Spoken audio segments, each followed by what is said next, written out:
For this year's camp, our topic is growing stronger, deeper, higher. Such a beautiful message. That itself, we can go so much and learn so much just by saying it over and over again. Stronger, deeper, higher. And we have Colossians chapter 2, verse 6 to 7 to back it up. And I was thinking, before we grow, you gotta start somewhere. Right? Before you grow, you gotta start somewhere. So I remember, you probably heard this many times before, the first time I encountered Jesus as my Savior. I was 7 years old and my parents gathered us in the living room, and my dad pulled a piece of paper and a pen and he started folding it in a funny way. So I was like, okay, what's going on here? And in Philippines, when you're 7 years old, the thinking is that's when the kid knows, the right and the wrong, the good and the bad, principles and the morals, and all the good stuff, right? So when I turned 7, me and my sisters gathered around the living room. My dad started folding paper, and then, lo and behold, he gave what? The bridge illustration. Right? And I kid you not, when I was listening to the bridge illustration, halfway through, tears coming out of my eyes, snot out of my nose, saliva out of my mouth. I was just crying. I was like, oh, Jesus, I love you. Oh my goodness, I will just follow you. I was so eager, right? I was so passionate. Right? The next day I went to school, I was like telling all my classmates about Jesus. Jesus loves you. Hey, we can't cheat on the quiz. Are you crazy? God's watching. Hey, man, we gotta go to this class. You can't skip, man. Jesus loves you. And I was going all over the place, right? Because the passion and the zeal, for the Lord. First time I met Him, the first time I seen His grace, His love, and His mercy. I was so fired up. And then I grew older. Not as old. I'm just. But you grew older, and my passion kind of settled. It's just kind of like, it's good, but it's, yes, I'm strong. Yes, I feel like I'm deep in faith. Yes, I'm high for God, but I want the ER. I want the I want the stronger, the deeper, the higher. I want to be in the ER where it's life-changing. That you're not the same person as you came in. ER, nurse, doctors, bars, right? So I want to have that passion back again, right? The extra level, right? Now, the thing is, when you're growing, we don't do it on our own. No. Not on our own. Not by our own works. Not by our own wisdom and knowledge through self-study. No. We do it with God's help. We gain strength from the Lord. See, growing on your own will lead you farther away from God. If you say that, I'm going to do it on my own, you might just be going farther away from Him. But growing with God will lead you closer to Him. See, we need God to grow stronger. God gives us the means to grow. He gives us everything we need to grow. All the resources, all the means He provides. He's given us everything that we need to grow. Now, to back it up, growing stronger, I looked through the Bible, Old Testament, guy named David. How many of you guys know David? Raise some hands. Alright, David. We're going to look at 1Samuel chapter 30, and we'll see his campaign and his victories when he is fighting for the Lord. And you can see his story in 1Samuel chapter 30. Before we do so, let's bow our heads and pray. Yes, Lord Heavenly Father, we are here in this place away from the noises of the city, away from our daily lives, Lord God, just to focus on you and meditate on your word. I pray, Lord God, that you will plant a seed in us so it will grow stronger, deeper, and higher. And Lord, I pray that when things come our way, we will be strong, firm in faith, because you, O God, planted the seed so that we can grow for you alone. Lord, I pray, Lord God, that the words that will come out of your servant's mouth be your words and your words alone. Thank you, Lord God, for this place. Thank you, Lord God, for the people here. Thank you, Lord God, for this moment to learn more about you. In Jesus' name we pray. Amen. 1 Samuel chapter 30. It's a good story about David and his 600 men. Now I have here with me is insert, but it's outside the program. Make sense of that. So I'm gonna give this away, and I know you guys like jotting down notes, get your paper and pen out. But I have inserts here, but it's only 26 pieces. So the first one, you can just pass it away. If you guys want, please, if you take it, you gotta use it. It's only 26 of these. So those are to help you, guidelines so that we can follow through the story of David and the 600 men. So if you're there, say amen.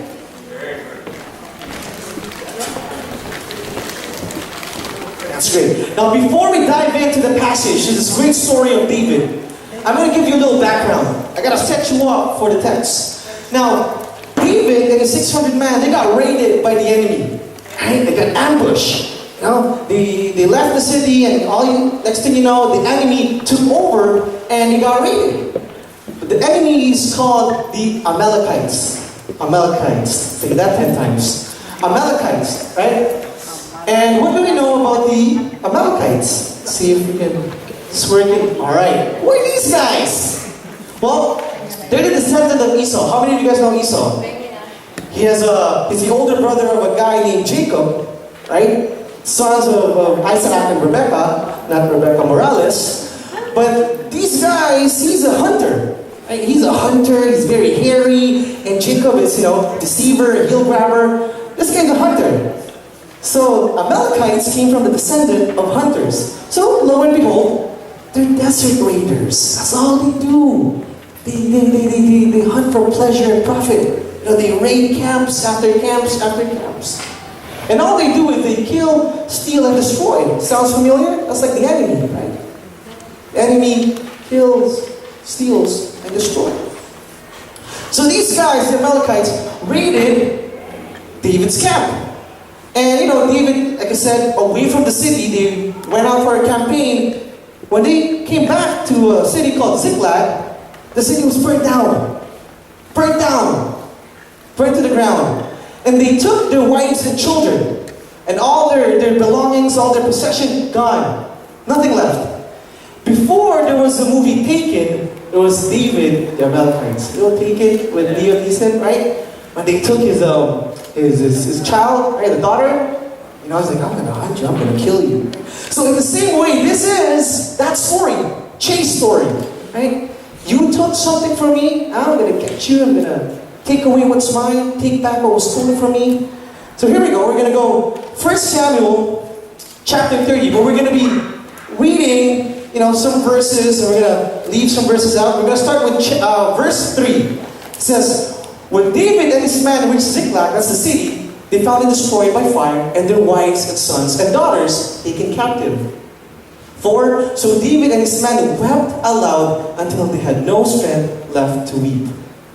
Verse 6, David was greatly distressed because the men were talking of stoning him. Each one was bitter in spirit because of his sons and daughters. But David found strength in the Lord his God. Let me say that one more time. But David found strength in the Lord his God. Verse 8, and David inquired of the Lord, shall I pursue this raiding party? Will I overtake them? Pursue them. He answered, God answered, you will certainly overtake them and succeed in their rescue. David and his 600 men with him came to the Besser Valley, where some stayed behind. Verse 10, 200 of them were too exhausted, too tired to cross the valley. But David and the other 400 continued the pursuit. 11, they found an Egyptian in the field and brought him to David. They gave him water to drink and food to eat. David asked him, who do you belong to? Where do you come from? He said, I'm an Egyptian, the slave of an Amalekite. That's the party they're chasing. My master abandoned me when I became ill 3 days ago. So David asked him, can you lead me down to this raiding party? He answered, swear to me before God that you will not kill me or hand me over to my master, and I will take you down to them. And where's the ending? Did they catch the guys? Did they catch the bad guys? Oh, we'll talk about that in a minute. Now, this is our passage that we will work on so that we can see how we can grow stronger in faith. But how does this passage or the story relate into growing stronger with God? It seems like, it's a good action scene, action story, but how can I learn from this passage in growing stronger with God? Now, just like the Amalekites, the enemy, might be stealing something from us. Stealing something from us. Not material things or possessions, but spiritual growth. Now it's up to us. How badly do we want it back? How important is it for us to grow? And in verse 4, I want to go back to it. So David and his men wept aloud until they had no strength left to weep. Now as I was reading this verse over and over again, wow, just imagine that. Grown men, soldiers, right? Big boys, weeping loudly, exhausting themselves to the sorrow of losing their family, their possession, weeping aloud. I was like, man, how about us? How important is growing to us? Are we serious in growing stronger, deeper, higher with God? Are we going to take this seriously? Because really, guys, the whole purpose of this camp, the 4 days we're together, is to grow stronger, deeper, and higher. But if we don't have the urge and the audacity to go after God, to long for growth, then we are limiting the work of the Holy Spirit through this camp. Might as well just do something else, play volleyball outside. And I think tomorrow I need some planting over here, maybe we can do some planting. But really, guys, you gotta ask yourself, if I'm gonna be here and listen to the power sessions and go to group discussions, am I gonna take this seriously? Growing? Yes, I know, I'm a Christian. Like I said, I felt that before. I'm strong. Yeah, I'm deep. I know Bible verses here and there. Yes, I'm high for God. I do praise and worship. But growing more and more for Him. See, we have to have that resolve or that stand that, you know what, I can't stay where I am. It's good, but I can't stay where I am. I want to take back what was lost and continue the walk of faith. Now today, we'll talk about growing stronger. Why do we need to get stronger? Why do we need to get stronger? Now, it's important to know why before we know how. Right? You gotta know your why first before you know how I can be so. Before we invest into something, before we go all in, I'm gonna do it, we have to know what we're getting into. Now physically speaking, why do we want to grow stronger? Physically speaking, why? Well, here's a couple of things that I found out. We want to look good, right? We want to look good, right? That's the when we're toning or we're going to the gym. Pump some weights. I want to look good, right? Because nothing says how you doing more than some bulging biceps. Right? Nothing says, hey girl, can I get your number? More than some popping pecs, right? It'll look good, when an attractive lady comes to you, like, how do I go to this street? I go, I guess it's that way. That way. Now, no attractive lady comes to me now because I have a wife. Now she asks me, hey, John Boy, can you reach that? Which one? That one? To reach the beans? Get the beans for you? Right? It'll look good, right? You're gonna look good. Now, just ask Kuya Alvin. That's how we got his name. And his good values and family principles, of course. Just kidding. So here we go. Second point, why we want to get stronger. We want to stay healthy. Of course we want to stay healthy.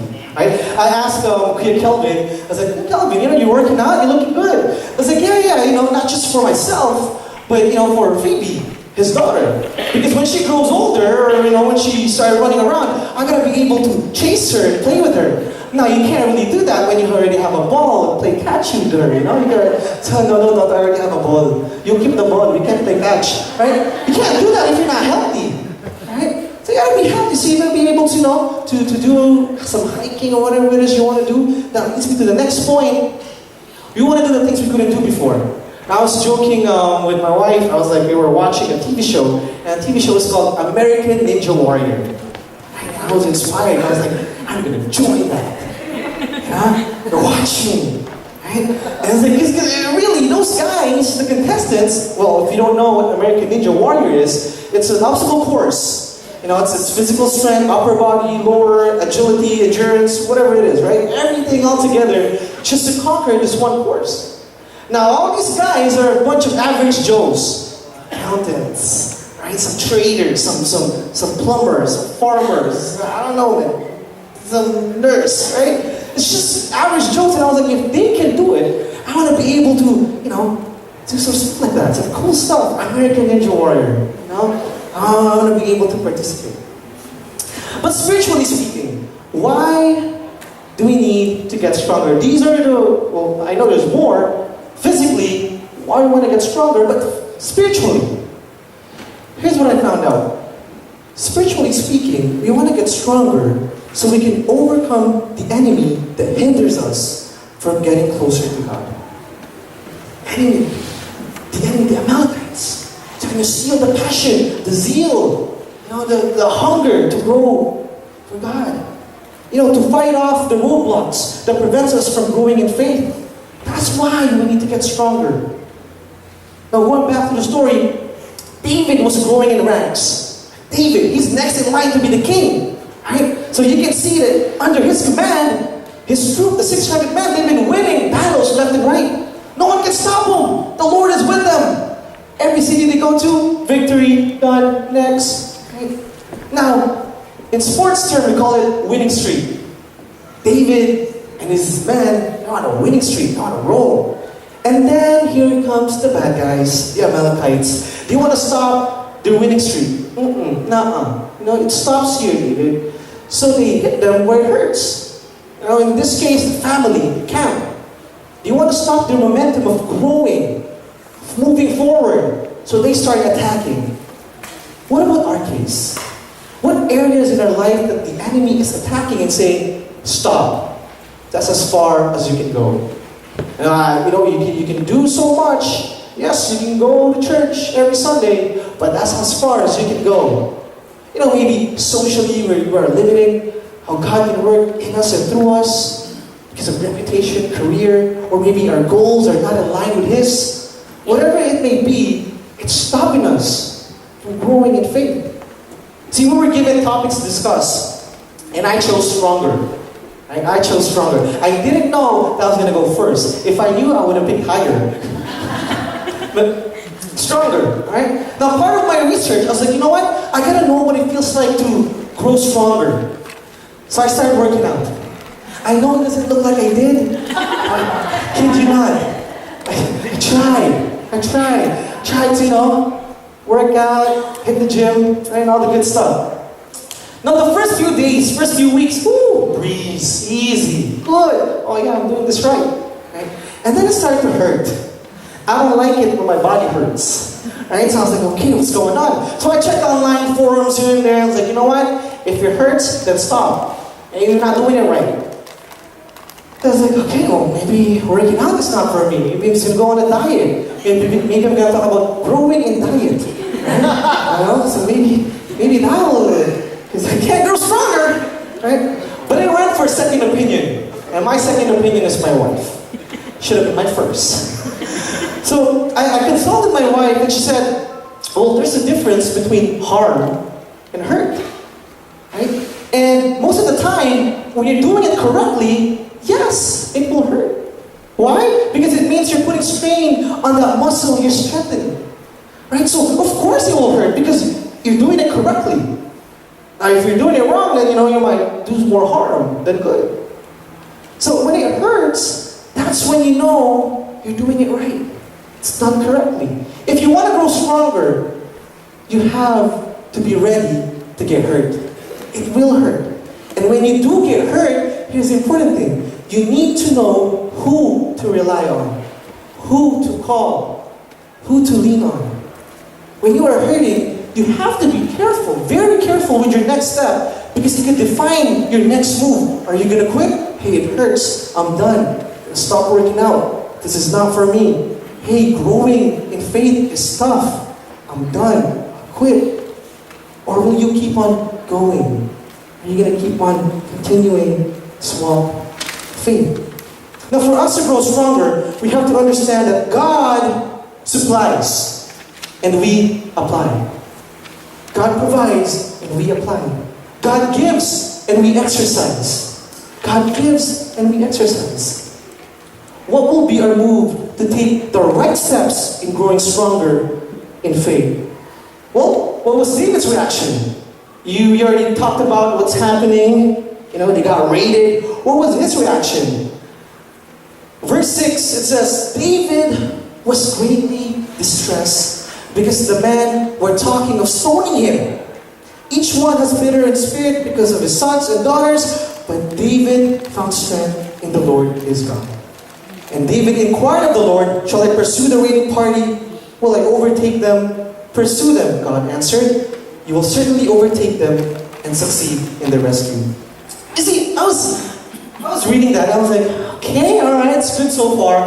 And it hit me, because given the situation, we already know what's happening, came back to the city, burnt down. Looking at the people's reaction, very violent. They want to kill this guy, their leader. Seeing the predicament they're in, the only thing to do is chase those guys. Chase those raiders. David, you're wasting your time. What are you doing? Act now. They might be long gone by the time you start moving and chasing these guys. There's no other logical explanation. They took something from you, you're going to take it back. Right? Pretty easy, right?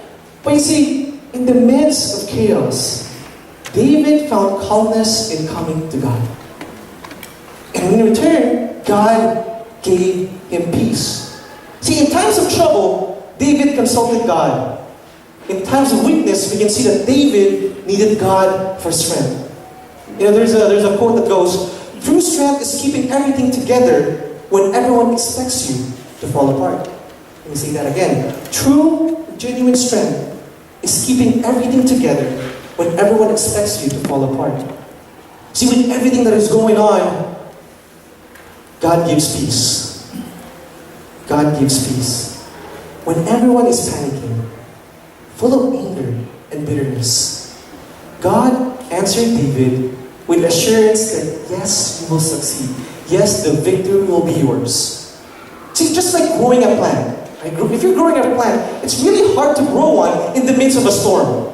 Right? Imagine if you started growing one last night with all the tornado warnings and all the storm. It's impossible. Because you need a peaceful environment for it to grow. And so God provided David a peace of mind that the victory is theirs. God gives peace.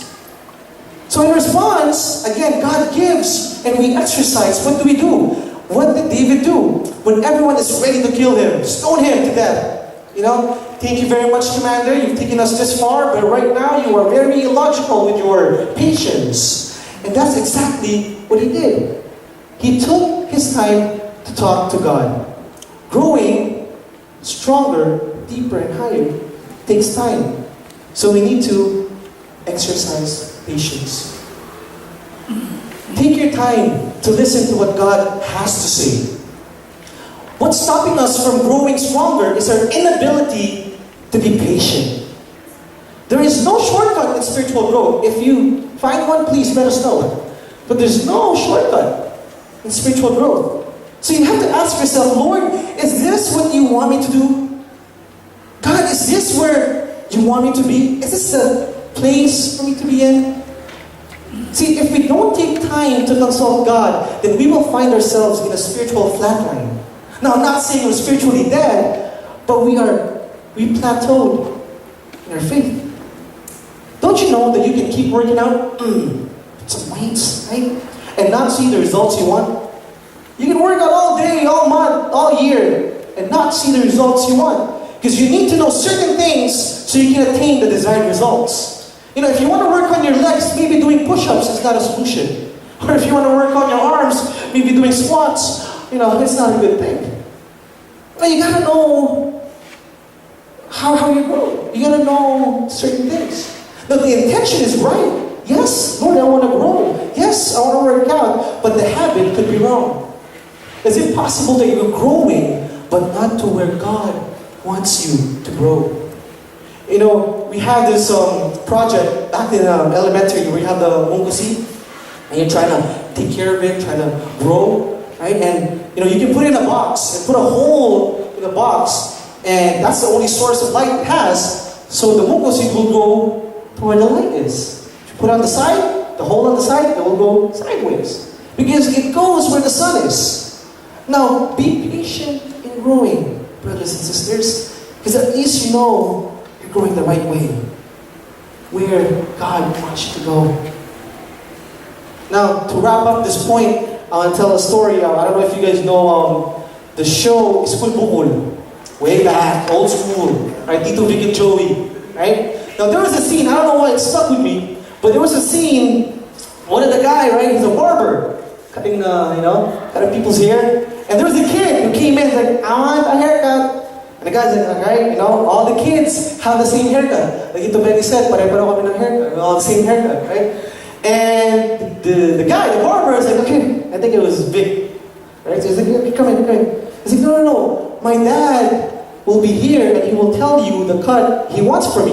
It's like, no. I already know the cut you want because everyone's the same.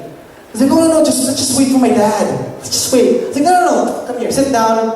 I'm gonna cut your hair. So, it took so long just to hang it up, right? Make sure everything is good. You got a bowl, put out the head, just cut the excess or leftovers. So whatever, right? Done. Lo and behold, the father came in.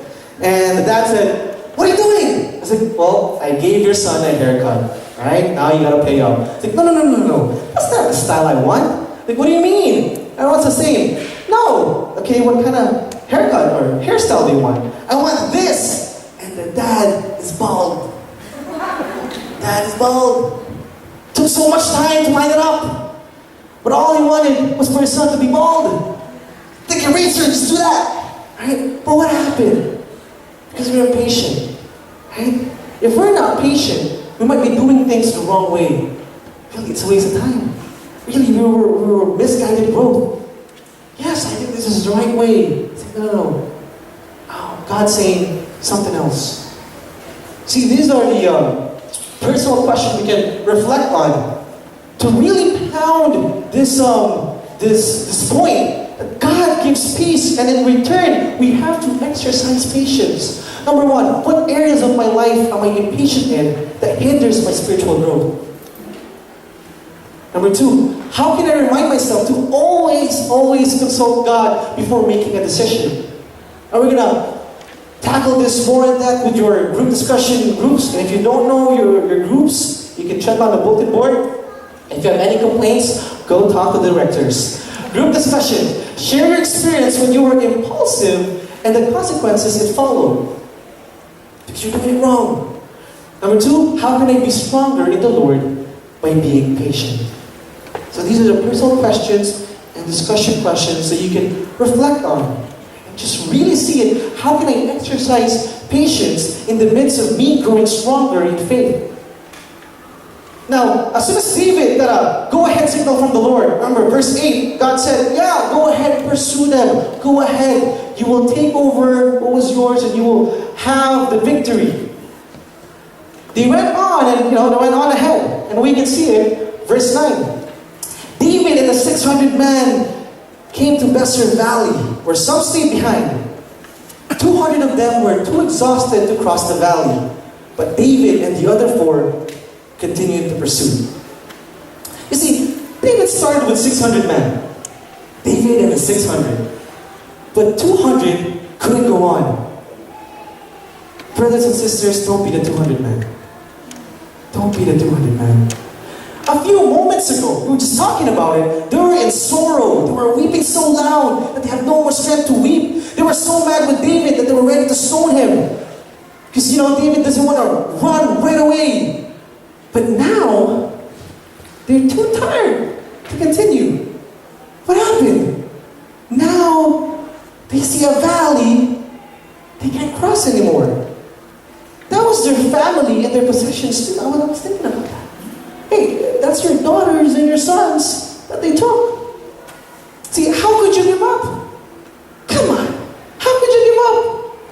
I started thinking maybe the 200 men, what they lost isn't as important as the other 400 men who went on the journey. Maybe it's not for me.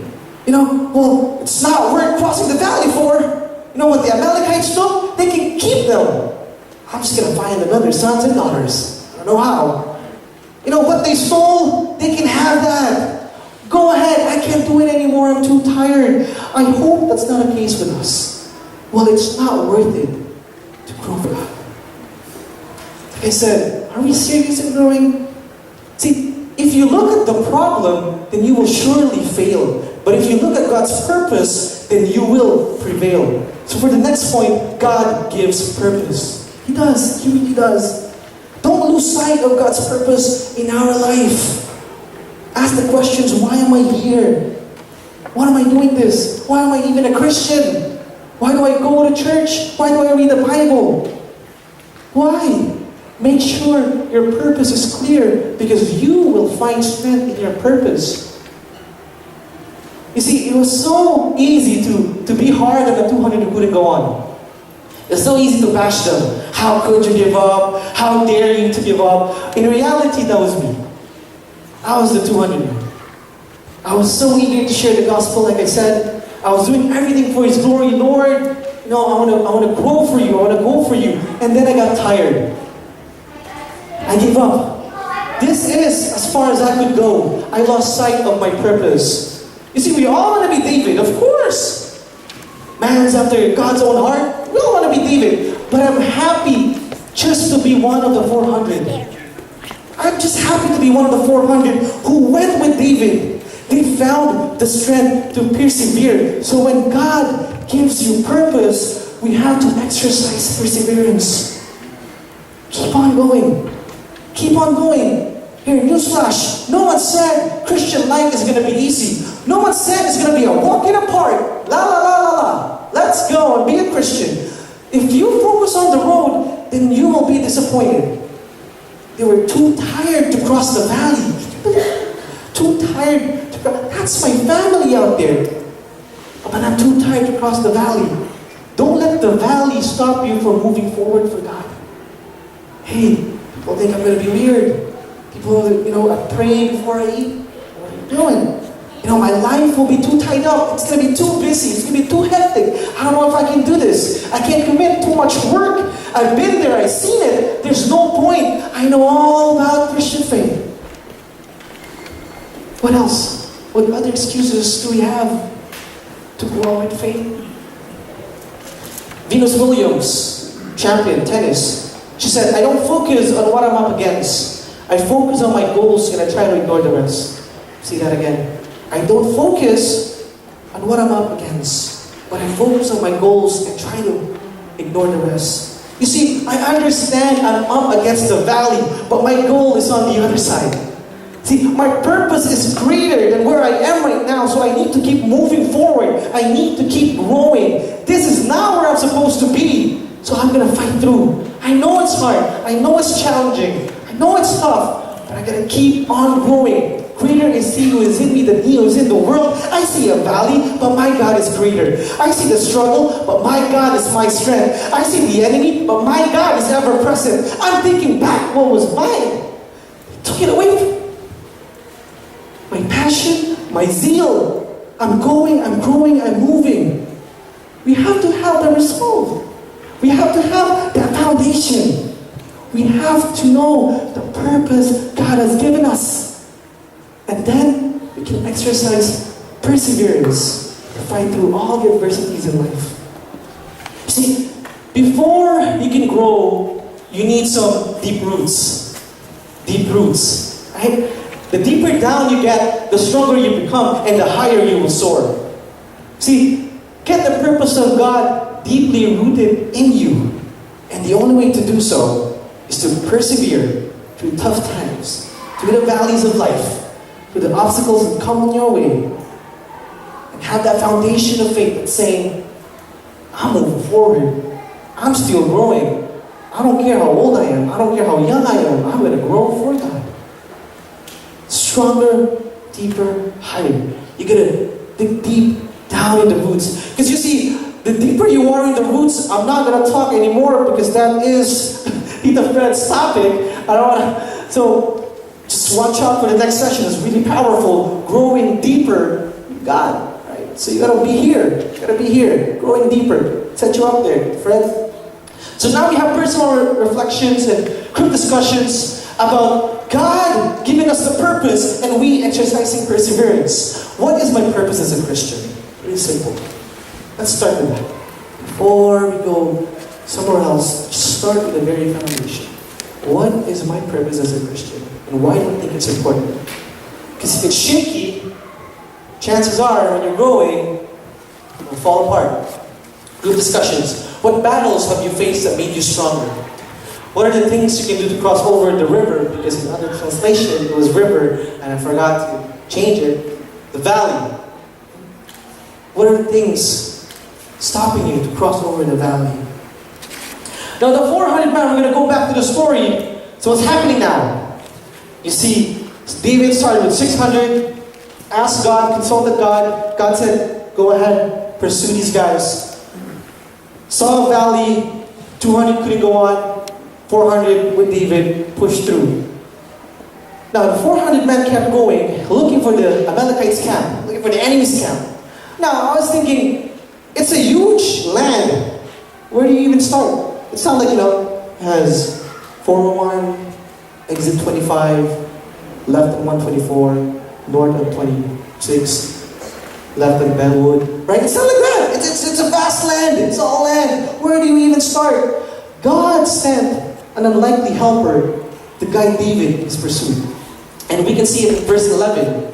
They found an Egyptian in a field and brought him to David.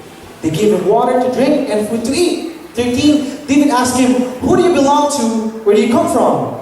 He said, I'm an Egyptian, a slave of an Amalekite. My master abandoned me when I became ill. 3 days ago. Stop you there. A slave left for dead turned to be a blessing for David and the others. Wow. This guy's a goner. He's dead. But you see, God will turn something insignificant to someone that will impact your life. Slave left for dead. It turned out to be a blessing for David and the others. 15, David asked him, can you lead me down to the raiding party? He answered, swear to me before God that you will not kill me or hand me over to my master, and I will take you down to them. This guy seems so random. He popped out of nowhere. David's looking for the camp. Slave showed up. Because you see, God gives provision. He always does. Just when you think that we can't do it anymore, God gives provision. Don't ignore the provision God has given you. You will struggle, yes, but God will guide you through. You know the saying, no man's an island? That is so true in Christian walk. That's why we have Bible study groups. Right? You will break down at some point, and you will feel the pressure. And you may get disheartened and lose hope. But rest assured that God will provide help. Going back to the analogy of working out. In working out, you can do certain things on your own. Wala mag-isa, right? Just go in the corner, get some weights, yeah. But if you want to do some weight training, if you want to lift some heavier weights, you need a helper. And we call it spotter. You need a spotter, right? Now, if you want to do some heavy lifting, you need someone to help you, spotter, right? Now, I took the definition of the word spotter. It means it's the act of supporting another person. I like that, supporting another person during a particular exercise. With an emphasis on allowing the participant to lift or push more than they could normally do. Now, correctly spotting involves knowing when to intervene and assist with the lift. Look at this. And encouraging a training partner to push beyond the point in which he can't do it anymore. Spotter, right? Now I remember when I was working out at Ryerson University because my wife used to work there, so I get the free pass in their gym, right? So I was like, alright, no purpose whatsoever. I just started lifting weights, whatever, right? So I just lifted the heaviest I can. Lift. And I struggled. I was struggling. But you're a man. You never admit that you're struggling at the gym. So you pretend that everything's good, right? And one guy came to me and was like, you need help in the spotter? I was like, no, I'm good.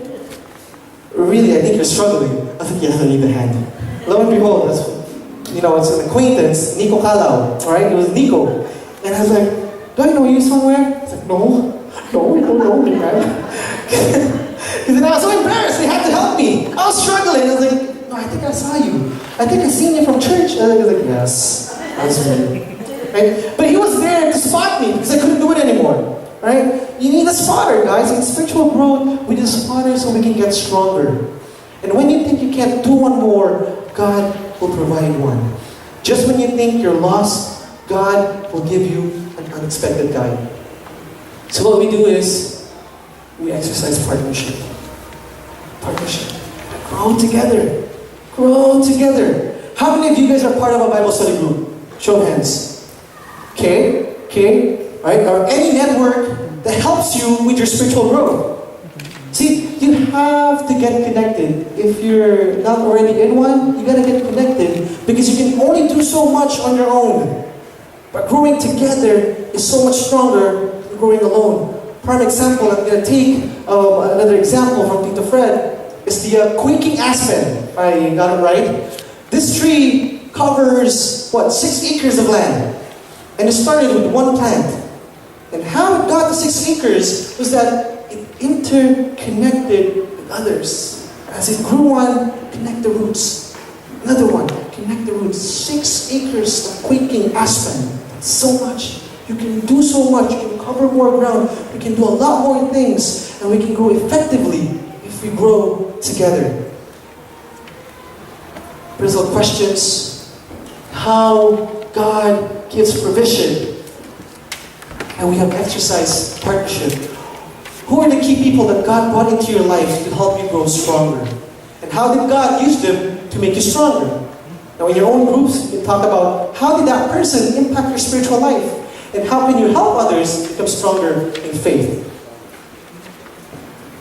Now we're going to look at the summary. Oh, by the way, they did beat the Amalekites. They took over what was theirs. And, happy ending. Right? David and the 400 man won. So that's good. Now here's a summary of what we talked about. God gives peace. God gives peace. And what is our response? What is our application? What do we do with God providing peace? Exercise patience. And also God gives purpose. He's given us purpose in this world. That's why we're here. Remember the purpose-driven life? What on earth am I here for? Try answering that. Take a time to answer that question. What on earth am I here for? You have to exercise perseverance because it's not easy. It's not easy. You need to have a strong foundation. Your purpose for growing has to be rooted down in Him through perseverance. God gives provision. And in response, you have to exercise partnership. Look out for the help He will provide you so you can build up the character of faith. So these are the summary. Now we're going to go back to the main verse of the camp, which is, and now, just as you accepted Christ Jesus as your Lord, you must continue to follow Him. Let your roots go down into Him, and let your lives be built on Him. Then your faith will grow strong in the truth word, and you will overflow with faithfulness. You must continue to follow Him. Exercise patience. It's tough to follow. It's tough to follow. Everywhere He goes, or everywhere He dictates, the road will get bumpy. But you have to take your time to listen to God. Let your roots go down into Him. Exercise perseverance. Again, the very foundation, purpose God has given you. You gotta persevere. Fight through. And let your lives be built on Him. Look out for some help. God will provide help. And then you will build up your character, the partnership you create with fellow believers. Exercise partnership. Then your faith will grow strong. I want to go back to my story with me first encounter with Jesus. Right? So I was so happy, I was so passionate, and I was like, you know what? Maybe the best way to grow stronger, and deeper, and higher is to learn more about God. It makes sense, right? Learn more about God. Now, I tried to read the whole Bible. I was a kid, I tried to read the whole Bible, but I stopped when I couldn't read the book anymore. So I stopped in the book of Deuteronomy. Stop, can't read it, right? Now, I was thinking, what good is learning if we don't do it? You can learn so much, but what good is it if we don't do it?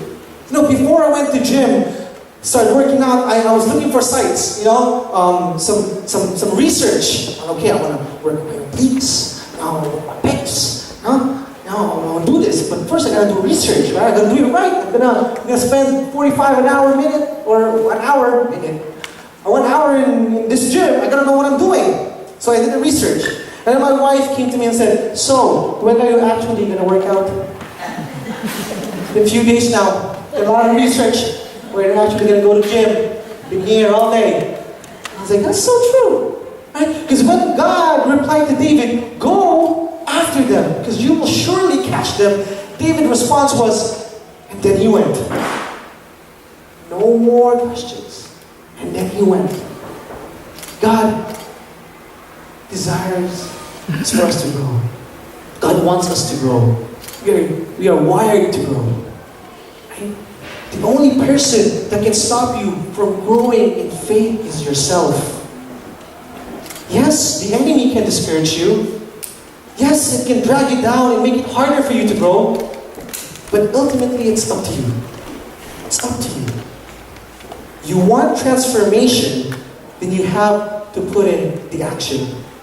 See, God has given us peace. God has given us purpose. God has given us provision. And it's time to exercise patience, perseverance, and partnership with one another. You know, I pray whatever you're putting down, they won't stay just as points on our notes, but may this be a point of change in our life. That yes, I want to grow. Yes, I want to grow stronger and deeper and higher. Now, do you guys remember the 200 men? Let's not forget the 200 men. You know, they couldn't move forward. They couldn't go on. Now, I have it on the slide, but it's very long, but I can summarize it for you. Remember the 200 people who couldn't go on and they said, you know what, I'm too tired, I'm too exhausted to cross the valley, so I'm just going to stay where I am. Well, guess what? David and the 400 came back for them. They came back, right? Now, there's a little politics going on when they came back. Because the 400 said, hey, they didn't help with the battle, let's not give them back, their possession. Yeah, give them their sons and daughters and their family, but not their possession. We should keep their possession. It makes sense. They didn't help.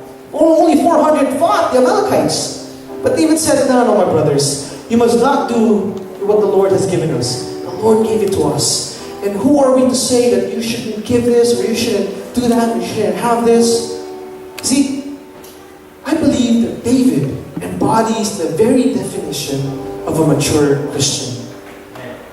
Now I have this one more question for you guys, with the answer.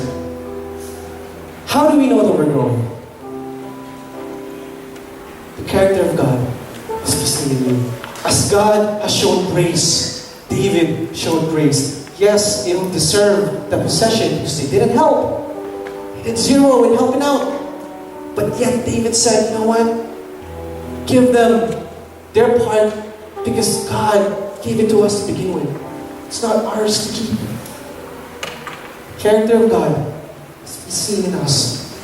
And we grow stronger, deeper, higher in faith. So why don't we all bow our heads, close our eyes. I don't know if you remember my first question to you. I asked, are you serious with this whole growing thing? How badly do you want to take it back from the enemy that stole your passion, your zeal, your longing for growth? How badly do you want it? I pray that today, this moment, God will stir up your hearts so that we will be rejuvenated and we will reinvigorate the passion He's given us. Lord, I don't want to stay where I am. Lord, I don't want my faith to plateau and that's it. Lord, I know there's more to life than this. So I ask, Lord God,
eyes still closed and our heads still bowed down,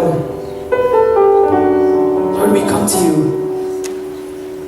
with open hearts and open minds, Lord God. Lord, I know we know about the Bible, we know about your salvation, but I know, Lord, there's more.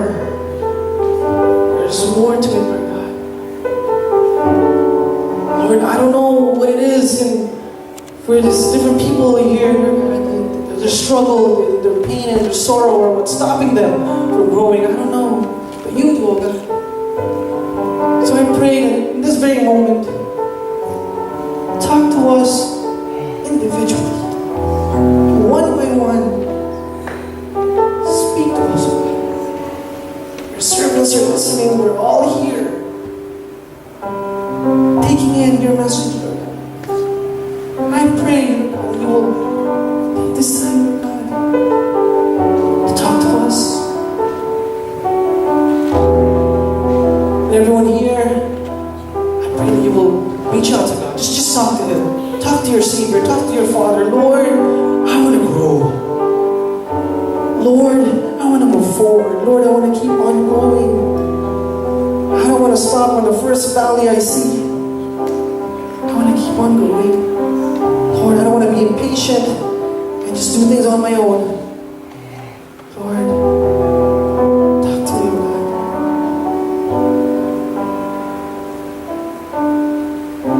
Lord, pray. As soon as we leave the four corners of this place, but when we go out, go on with our daily lives, Lord God, we will carry with us passion that we took back from the enemy. The zeal that was lost, but now you've given back to us. And I pray the character of God be seen in us in everything that we do. Yes, Lord, this is all for you. This is all for your glory. In the mighty name of Jesus, we pray.